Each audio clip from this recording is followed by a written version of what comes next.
বাহাদুরপুর মানবতার ডাক সামাজিক ফাউন্ডেশনের পক্ষ থেকে আমাদের একটা দুঃখজনক ঘটনা। আমাদের গ্রামে নদীর ধারে যে লঙ্কা ছিল, উনি আজ সকালে মারা গেছেন। আমাদের গ্রামের অনেকেই চেনে, বাঁধের ধারে বাস করেন। আমাদের দুঃখজনক ঘটনা। আমাদের ফাউন্ডেশনের তরফ থেকে ওনার প্রতি আমরা শোক যাপন পালন করি, ওনার আত্মার শান্তি কামনা করি আমাদের ফাউন্ডেশনের তরফ থেকে।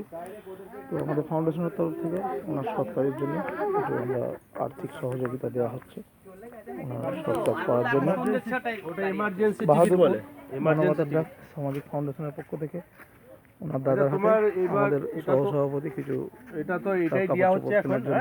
ঠিক আছে, 600 টাকা আছে কিছু কাজের জন্য, আর এরপরে টাকা দেওয়া হচ্ছে যদি কোনো দরকার পড়ে আমাদেরকে বলবে, সৎ কাজ করার জন্য আমাদের ফাউন্ডেশনের পক্ষ থেকে।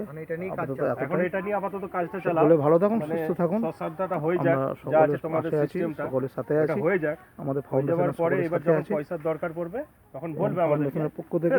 আপাতত এতটাই, সকলেই ভালো থাকুন, সুস্থ থাকুন।